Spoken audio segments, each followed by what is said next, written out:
Hare Krishna. Dandavat Pranam to all Vaishnavas assembled.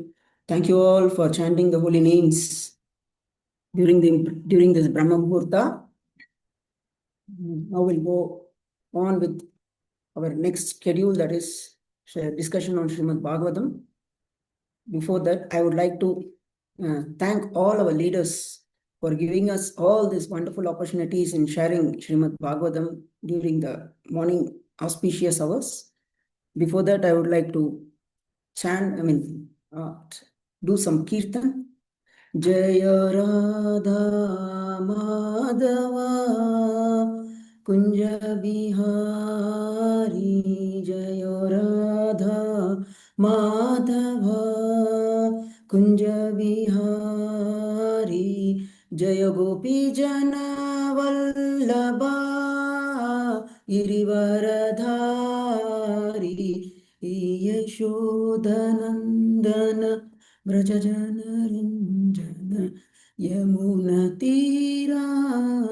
Vanachari Yamuna Vanachari Hare Krishna Hare Krishna Krishna Krishna Hare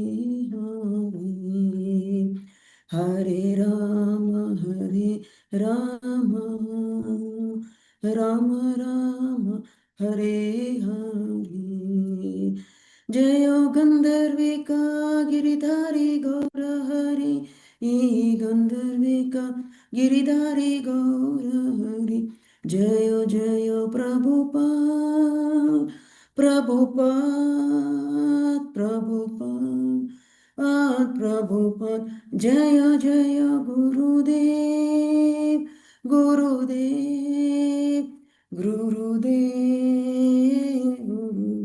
Nitai Gaura Haribol Haribol Haribol Namo Vishnu Padaya Krishna Bastaya Bhutale Shrimate Jaya Bhataka Swami Tinamni Namacharya Padaya Nitai Prabhadayani Gaura Kata Dhamadaya Nakramadani Namo Vishnu Padaya Krishna Bastaya Bhutale Shrimate Bhakti Vedanta Swami Tinamni Maste Saraswati Devi Gauravani Pacharani Nirvishesha Shunyavadi Paschata Deshatarni Om Namo Bhagavate Vasudevaya Om Namo Bhagavate Vasudevaya Om Namo Bhagavate Vasudevaya Narayanam Namaskritya Naram Chaiva Narottamam Devim Saraswatim Vyasam Tato Jayam Udirayet Nashtaprayeshu Abhadreshu Nityam Bhagavata Sevaya Bhagavati Uttama Shloke Bhakti Bhavati Naistiki. Reading from Srimad Bhagavatam, Canto 1, Chapter 19, The Appearance of Sukadeva Goswami, text number 32. Parikshada Vacha Aho Adya Vayam Brahman Satsevaya Kshatra Bandavaha Kripaya Titi Rupena Bhavadvi Tirtaka Kritaha. Word to word meaning, translation, and purport by His Divine Grace, A.C. Bhaktivedanta Swami Prabhupada, Srila Prabhupada Ki Jai. Word to word meaning.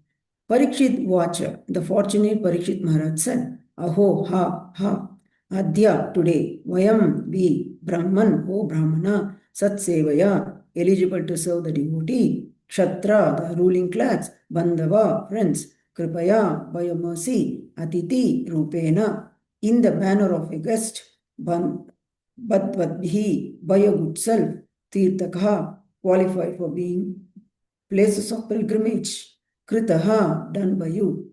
Translation. The fortunate king Parikshit said, O Brahmana, by your mercy only you have sanctified us, making us like unto places of pilgrimage.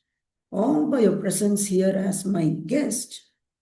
By your mercy, we, who are but unworthy royalty, became eligible to serve the devotees.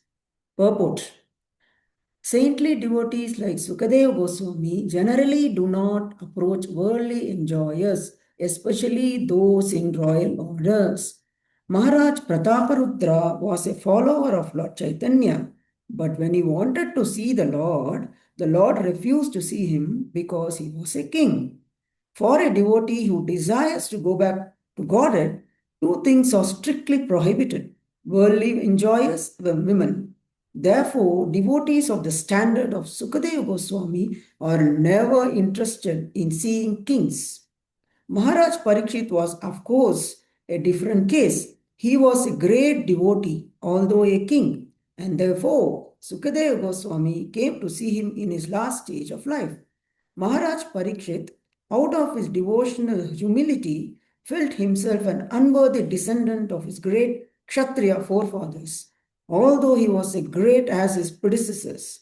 The unworthy sons of the royal orders are called Kshatra Bandhavas, as the unworthy sons of the Brahmanas are called Dvijabandhus or Brahma Bandhus. Maharaj Parikshit was greatly encouraged by the presence of Sukadeva Goswami. He felt himself sanctified by the presence of the greatly saint, whose presence turned any place into a place of pilgrimage.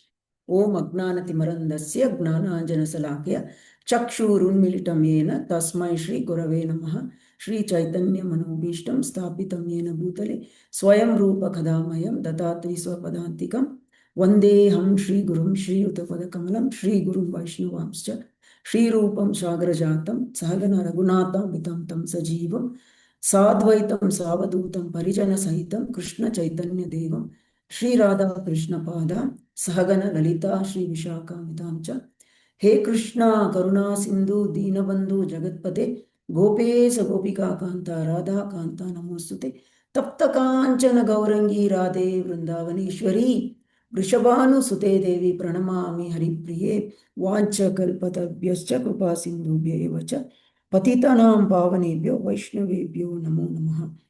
Jai Shri Krishna Chaitanya Prabhu Nityananda Shri Advaita Gadadhar Shrivats Adi Gaura Bhakta Vrinda Hare Krishna Krishna Krishna Hare Hare Hare Ram Ram Ram Hare Hare.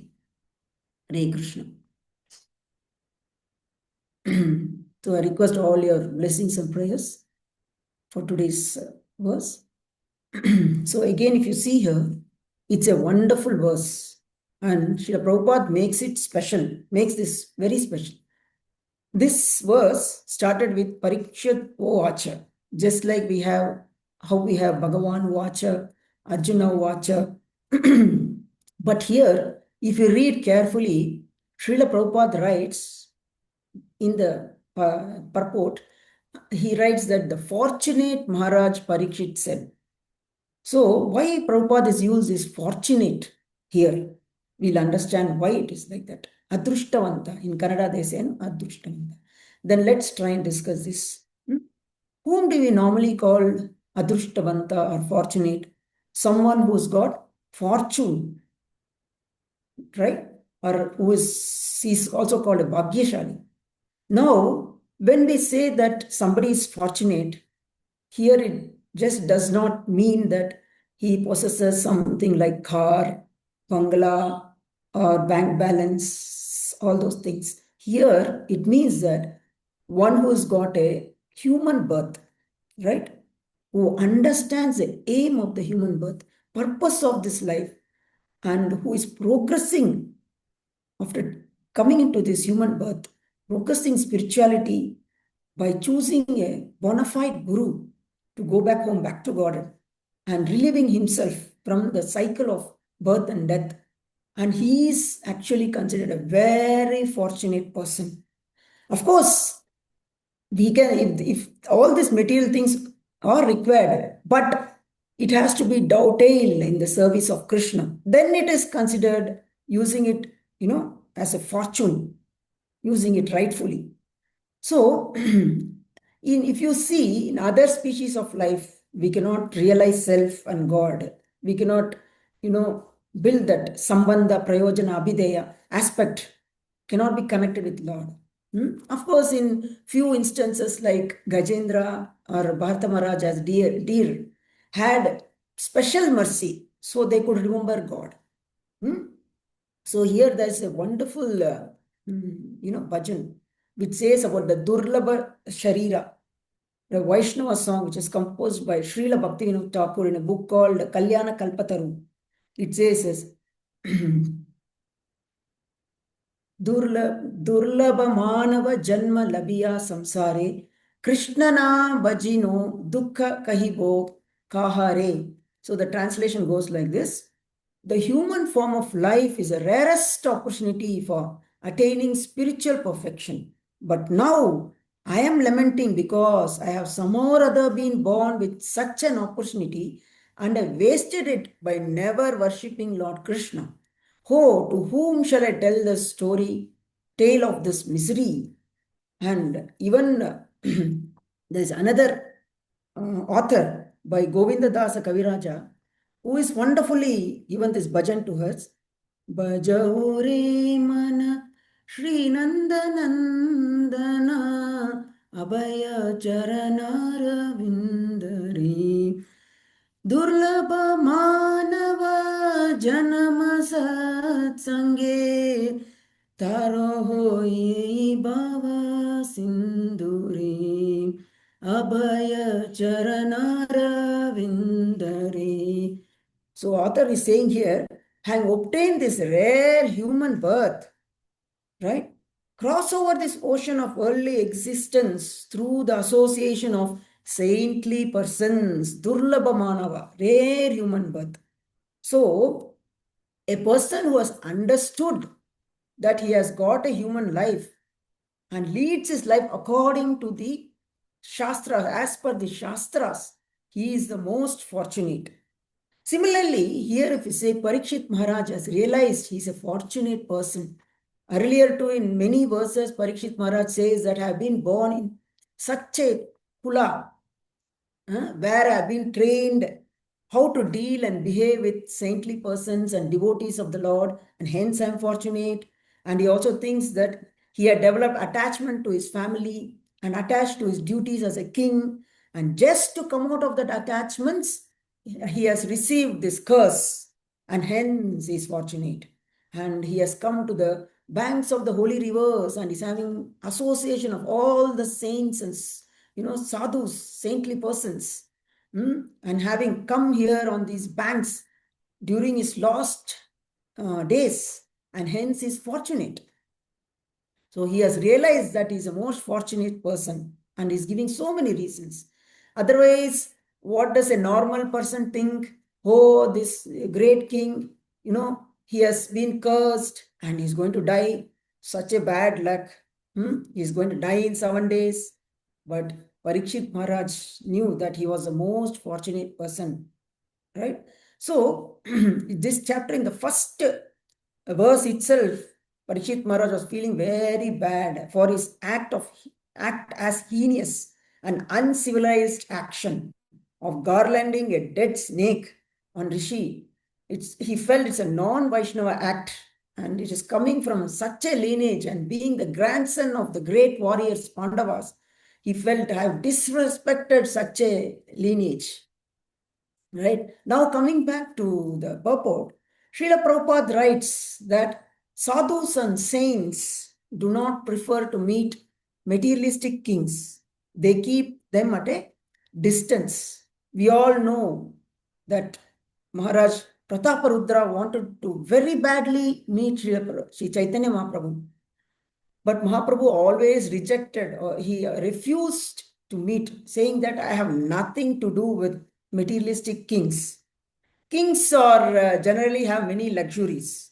And since these luxuries are at the beck and call, right, they tend to be materialistic, and who are considered to be close associates of Maya.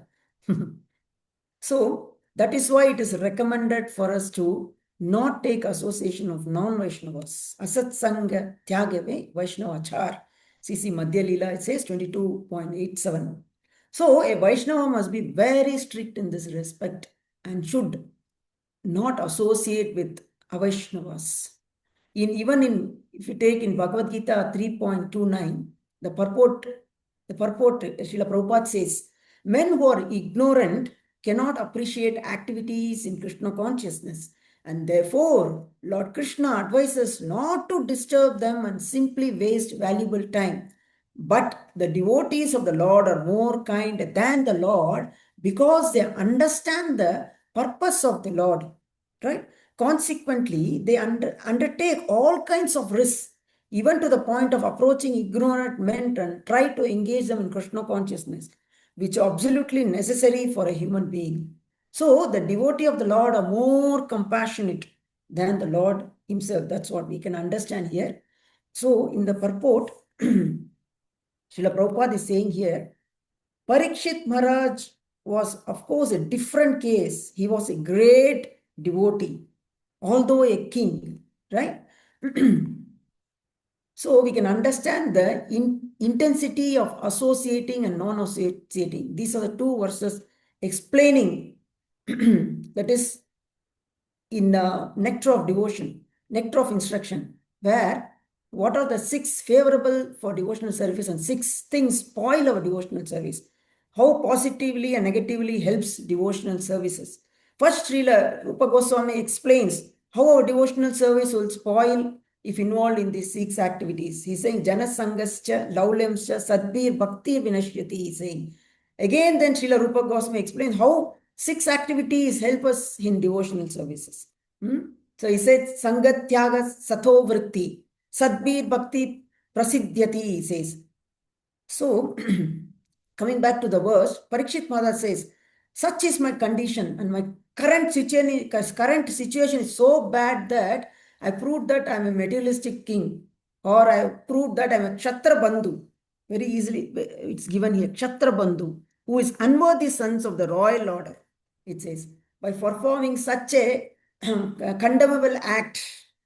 So, if we can remember, we had the discussion about the cow, Mother Earth, and also the bull, who is representing Dharma. So, Dharma was asking the cow, what is the reason for your pain or feeling bad? Is it that the Kshatra Bandhu, the administrators have caused this pain to you? So, we can remember that bull asking Mother Earth. So Parikshit Maharaj understood that he has not treated the Vaishnavas, Brahmanas very well. The two who was in trance, Brahmana, the two was in trance and he was feeling bad that he could not tolerate this thirst and perform such an abominable act. So he's feeling a deep sense of emotion of physical distress and thinking that he's not a great king, not a great devotee, such a bad mark on his lineage. So now he's thinking that he's the most unfortunate person because he has committed all these things. At this time, Sukadev Goswami is showering his costless mercy on this devotee, Parikshit Maharaj. See, Sukadev Goswami is himself a Tirtha, so he can convert any place into a holy place. What do we general public we do? We visit a Tirtha Sthala and get some piety. However, Vaishnavas can convert a normal place into a holy place just by their presence. They purify the place. So, Parikshit Maharaj is saying this verse that you have sanctified me, he is saying, Shukadeva Goswami. How just by merely being present there, Parikshit Maharaj's mood was so such that he was felt that himself undeserving, but you through your costless mercy you have purified me. So Parikshit Maharaj says that Sat Sevaya, meaning to say that you have made me eligible to serve the devotees. See how wonderful, right? Even to serve the Vaishnavas, we should have some fortune. That is the greatness of Vaishnavas, pure devotees. His Holiness Radhanath Swami Maharaj says that to serve a Vaishnava itself is a privilege. Yeah. What we normally think, oh God, I have some seva, I am now a senior, others should do the seva for me instead of me doing it. So, so let me clarify that. Whenever I'm saying we, I mean myself. I'm referring to myself. So in bhakti, we must actually become more and more humbler. His Holiness always pays Dandavat pranams to all his disciples also. Such is the greatness of all Srila Prabhupada disciples. And we are grateful that we are Srila Prabhupada's grandchildren and children of such pure devotees like His Holiness Jayapataka Swami Guru Maharaj. So here Parikshit Maharaj thinks that he is not qualified and now Sukadeva Goswami has come and purified and made him Yogya to again perform devotional service. Now we can all understand why Parikshit Maharaj is most fortunate, and that is why Srila Prabhupada used such a nice word. Normally, we not even aware of being fortunate. We don't have the knowledge. No, fortunate people possess few things automatically. So, what are those? They think they are not qualified for this fortune, not deserving, and it is not is right, right? That we should get Guru Krupa, but that we should get Guru Krupa or the association of sadhus. And I am not deserving to sit in Srimad Bhagavatam class, here wonderful class, I am not qualified. So, so sometimes some of them feel, right, that it's not right, I have done so much sadhana and I deserve it. So all these things. So Parikshit Maharaj did not have this mood. He felt that he got so much more than what he deserved.